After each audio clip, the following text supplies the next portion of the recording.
Today's episode comes from a Patreon talk that I did a few years ago, and I'm bringing it out of that archive because of how much you seem to love and enjoy the previous Patreon talk that we aired called The Technology of Jimi Hendrix. This is a part 2 of sorts because Jimi Hendrix and Eric Clapton's careers combine. This video is called Clapton Was God, and it goes into the British blues rock origin story, how Clapton developed it, created it using tech of that era, and then Jimi Hendrix comes along as a chapter 2. So this is like The Hobbit to The Technology of Jimi Hendrix, which is like the first Lord of the Rings. Hope you enjoy.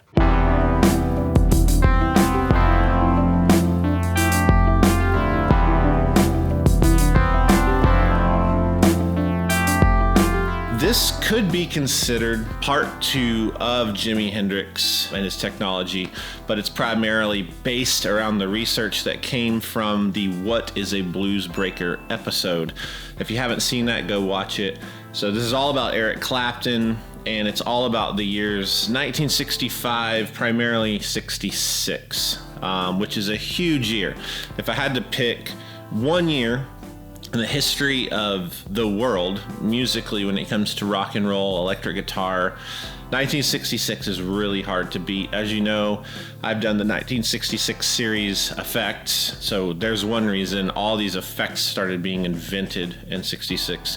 And then musically, it was a real boiling pot of so many important things. The Beatles are on Ed Sullivan earlier, and then that kind of snowballs for a few years, and then right in late 65 and 66, it gets pretty wild. So to break it down, let's talk about Eric Clapton just a little bit of a bio. So his early life, he's born in 1945 in Ripley, Surrey, England. So that's just like a small little village. His mother was 16 years old, and his dad was a 25-year-old Canadian soldier.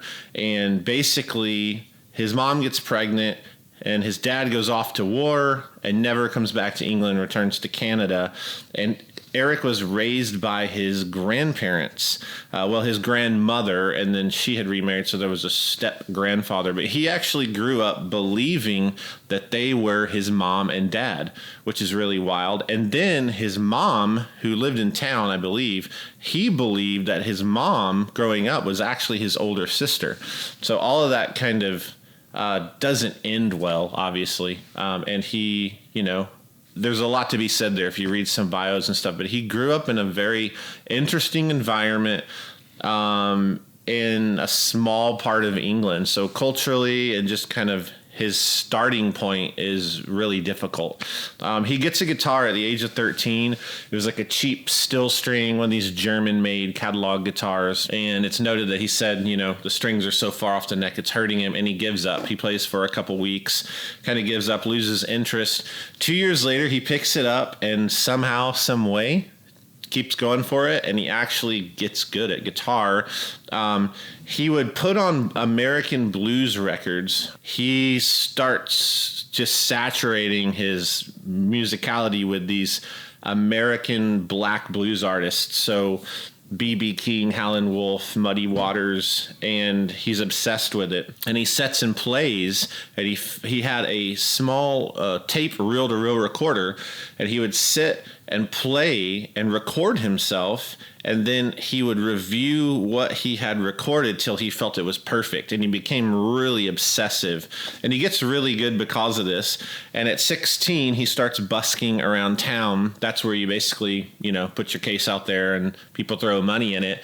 And so at 16 years old, he's getting noticed for playing guitar. So you have this young white English boy playing black American blues music, and that's really fascinating. So this is, early 60s, late 50s is when all this is kind of going down.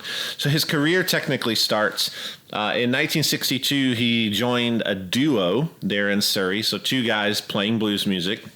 Then in January of 63, he's 17 years old, and he joins his first band, and their name is The Roosters. I personally would love to have a shirt that said The Roosters. I don't know why. I just think it's a great band name. But they were an R&B blues band, kind of pre-British blues invasion, which we'll touch on here. And they do okay. Because of that, Clapton, he leaves. There's a lot of who knows what really happened there, but he moves on from that band. They're probably just not good enough for him, honestly. And he joins a band called the Yardbirds, which they were fairly new. So this is October of 63. The Yardbirds, they started as a band that played American blues music, just like Eric Clapton was obsessed with. So Buddy Guy, B.B. King, and Clapton absolutely loves this. And so there's this thing happening, and it's not just Clapton. There's all these other players who are getting American blues, R&B music and obsessing over it. You even see interviews with, the Liverpool gang of the Beatles talking about all these Sun records and Chess records, and pretty much any big British artist was pulling from an American influence, which, as I've said, I think in the Hendrix thing, it's ironic because it like folds back over, and these British artists who have taken the American music come back and invade America with their own music in a brand new way.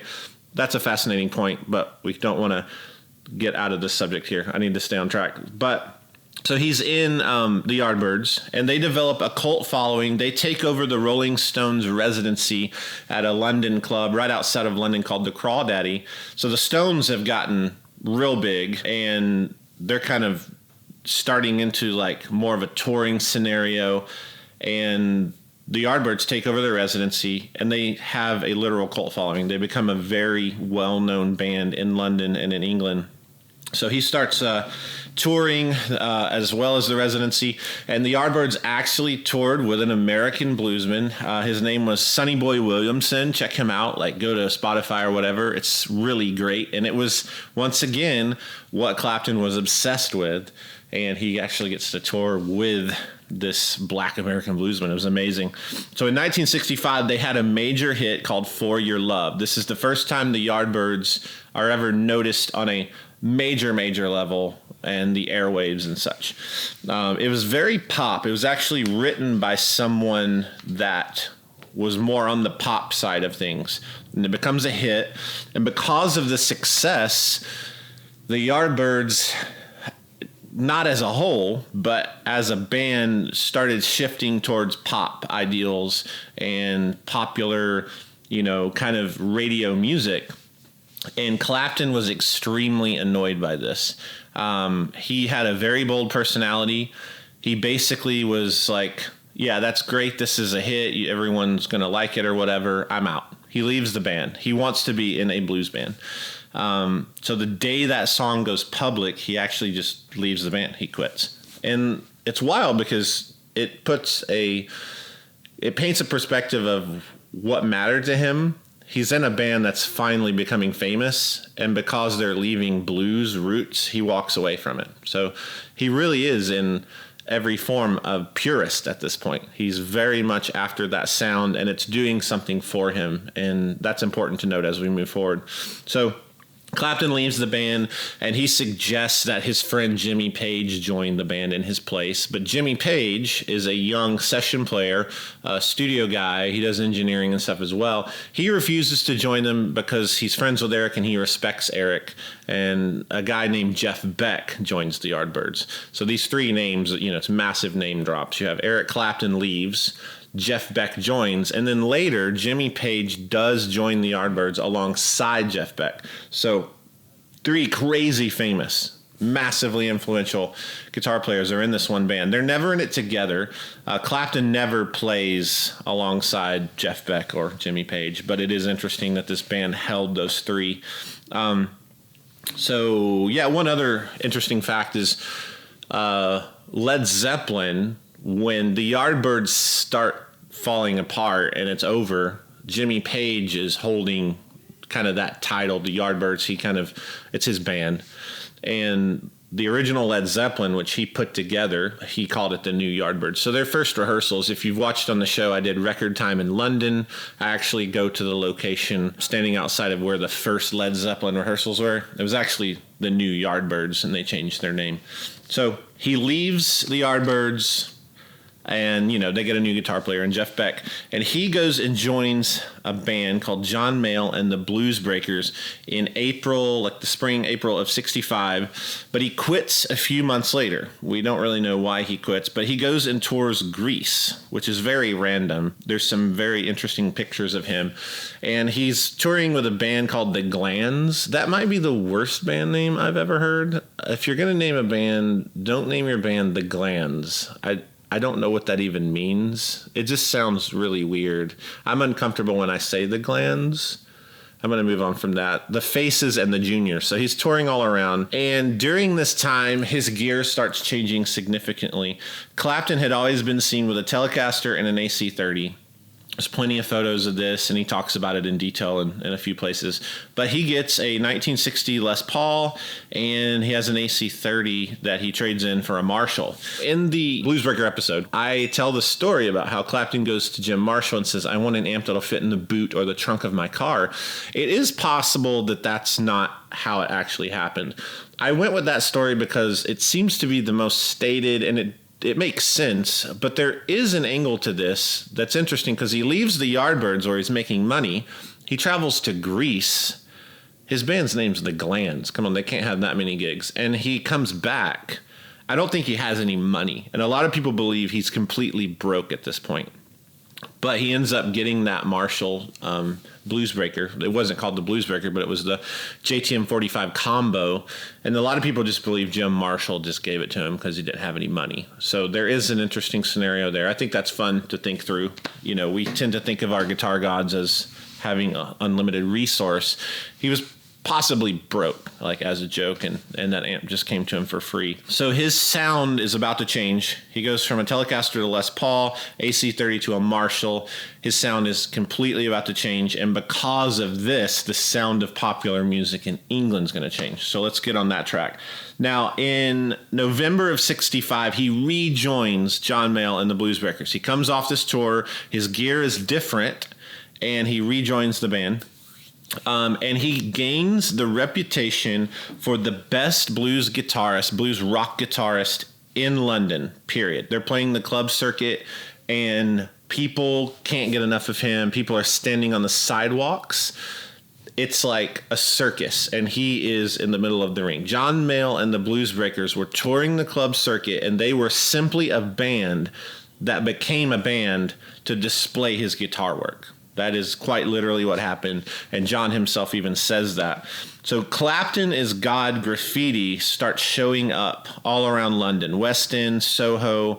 People were taking spray cans and just spraying Clapton is God all over the place. Eric says it made him incredibly uncomfortable. He always wanted to be the world's greatest guitar player, but it was just something to aspire to. It wasn't realistic. And he actually talks about how uncomfortable it made him. But yeah, this graffiti starts showing up everywhere. And John Mayall decides he wants to record a live album with the Bluesbreakers, and he wants to do it live so he can capture all these guitar solos that Clapton's doing. So Clapton has developed this sound with this Les Paul, this Marshall that's cranked. It's this big, huge, thick sound compared to the Telecaster AC-30 thing that was happening in London. And they're playing these American blues covers, and they're doing them in a very young British way. And it's really exciting. And you can listen to these types of recordings and try to put yourself in the day. It's a really exciting thing. And they're wanting to record a live album and simply show this off and make a big deal out of it because it was a big deal. So the live sound, they go and they record it, and the recording is horrible quality, and it totally gets scratched. So they go into Decca Studio in London, and they record it.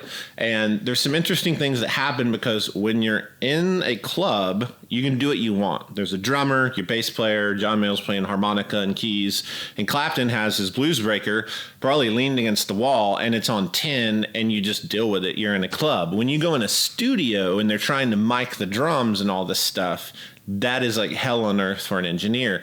The engineer and producers are raising a fit. They hate this. They don't like it. And Eric Clapton refuses to record. He's being very difficult.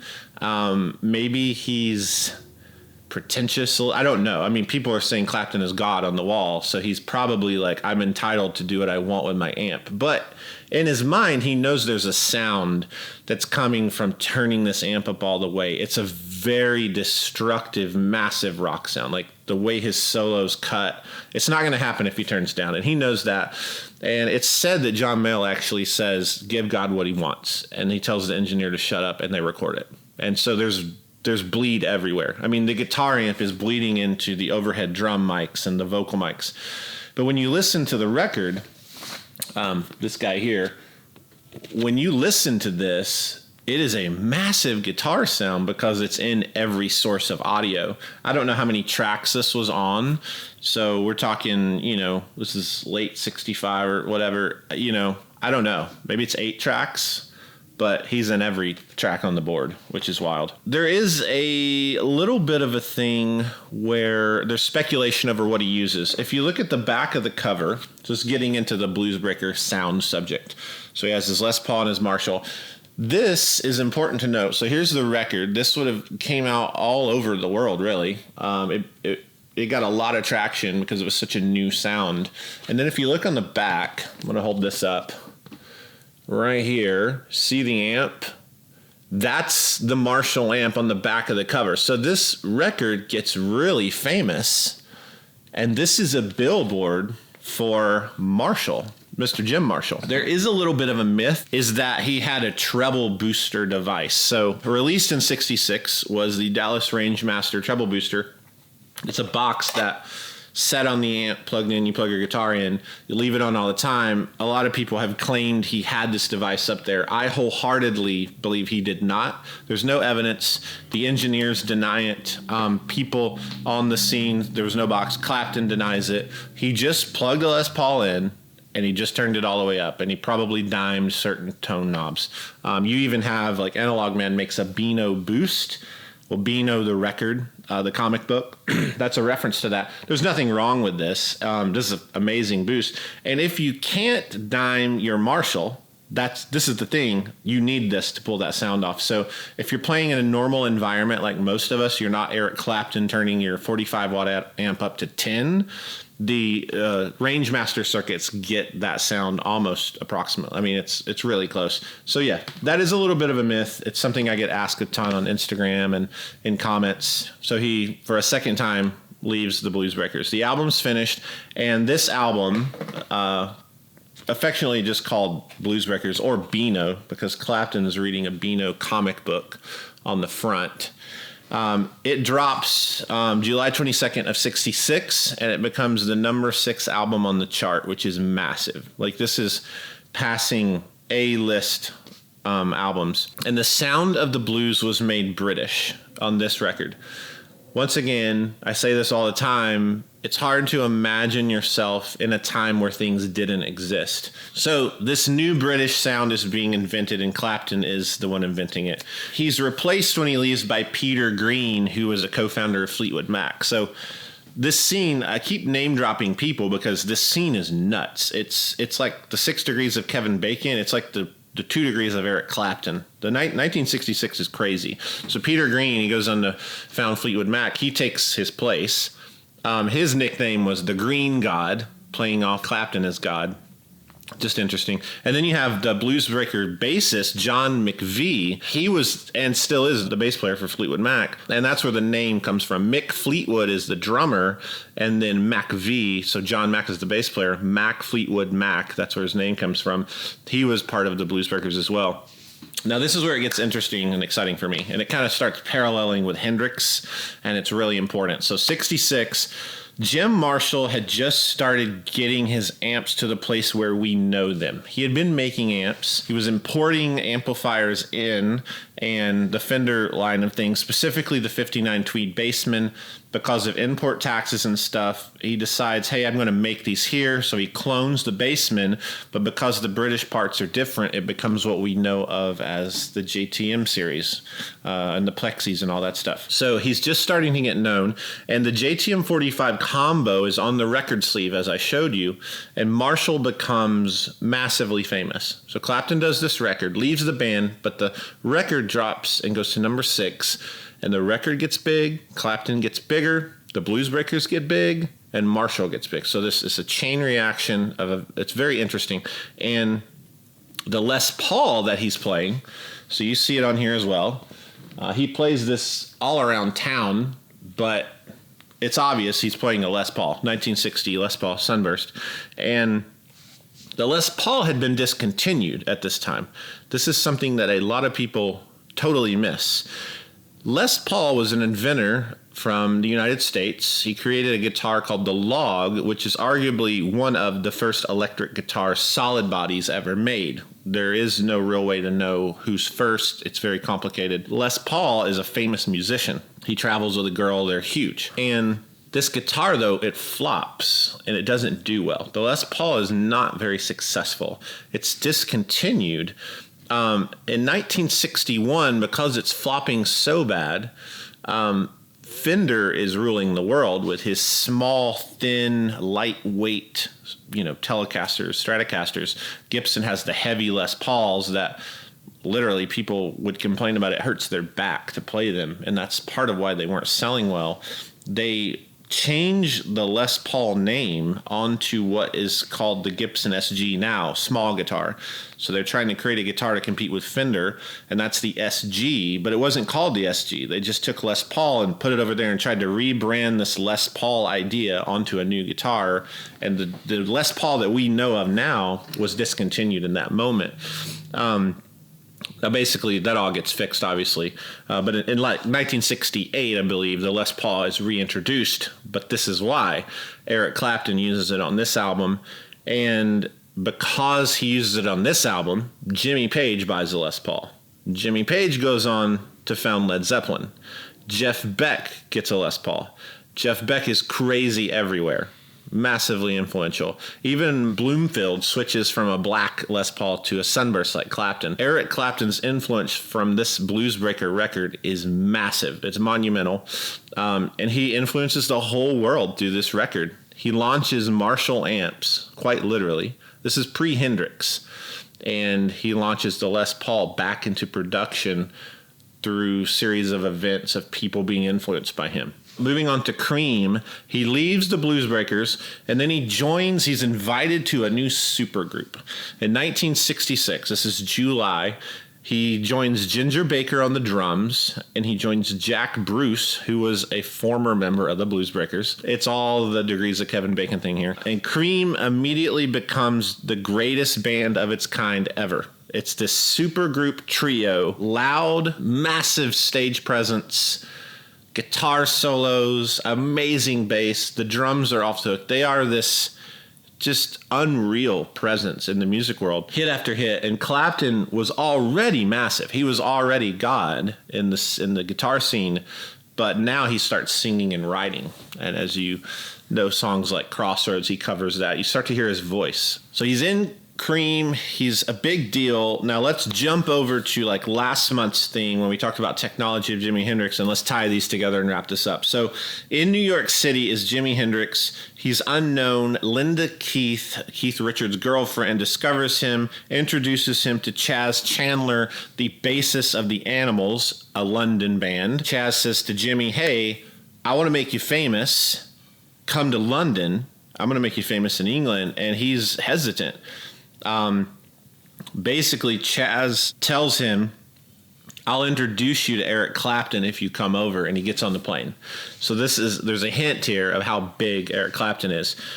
Clapton was bait to get Hendrix on the plane. Now, how was that possible? Well, the Beano record was a big deal to Hendrix. Now, by this time, he was a huge fan, and it might have been the first time he saw a picture of a Marshall. You have to remember, there's not Amazon Prime or like Guitar Center or Musician's Friend or Sweetwater. You're seeing gear through album covers and firsthand. There is no Instagram feed with like hashtag amps. This is a whole other mentality you got to jump into to understand. So Hendrix is discovering things through Clapton, and he's seeing London, which he's never been to, and he's trying to imagine it, and he wants to meet Clapton. He knows Clapton is God, and he's very interested in meeting him. So 1 week after arriving in London, Chaz not only introduces him to Clapton, he gets him on stage with Cream, which is crazy. This would be the equivalent of me taking my daughter, who can actually sing, you know, she can sing, but like taking her backstage when I go to a Katy Perry sound check and being like, hey, Katy, let my daughter sing with you. It's like, it's absurd. Like, no one does this. But guess what? He walks him in, boldly says, you should let him play with you. And he lets him play with him. And he gets on stage, and Clapton blocks so Hendrix is walking onto the stage, and Clapton cleverly blocks his amp, his Marshall, and Hendrix has to walk over and plug into the bass amp. No pedals or anything. And they play a double time version of a Howlin' Wolf song. So this is like Chicago blues. They double time it. It's called Killin' Floor. Hendrix covers this on records later, and he blows the audience away. There is this account where Clapton walks off the stage and he's standing side stage by the curtain trying to light a cigarette, and witnesses say he couldn't even like open his lighter. His like hands are shaking. And it's this very interesting dynamic of like Hendrix dethrones God or something. It's this very dramatic, the greatest guitar player in England, a no-name black American blues guy walks up and dethrones him. It's really, really fascinating. And that was the second time Hendrix had probably ever played a Marshall. First would have been as he set in with the band Trinity a few days earlier. So here you have Clapton, a white British guy, playing black American music, transforming black American music. Hendrix was inspired by Clapton, was kind of a hero. Clapton was a hero to Hendrix, which is important to note. We tend to downplay Clapton a lot when we look at Hendrix, but Hendrix saw Clapton as a hero. Clapton meets Hendrix, and he comes face to face with the thing he's idolizing, which is a black American blues culture. And on that moment, at the Regent Street Polytechnic, where Cream was playing, he walks on the stage, and he's met face to face in real life with the very thing he was trying to be. And Hendrix did it better in a lot of ways. He was more exciting. And it's a fascinating story. So Eric Clapton's influence is massively underrated nowadays. The importance of what he did for the blues, the sound of that Blues Breaker amp is very underrated. The Les Paul plugged into it. Thanks so much for watching. I hope you enjoyed this. I also want to acknowledge that there are some spicy opinions about Eric Clapton and some choices he's made and things he's said over the years. This video doesn't reflect that. I'm just telling a story. I'm teaching history, and history is what it is. That said, if you liked it, hit like, subscribe to the channel, click the bell icon to get notifications of future episodes, and see you next week. Bye-bye.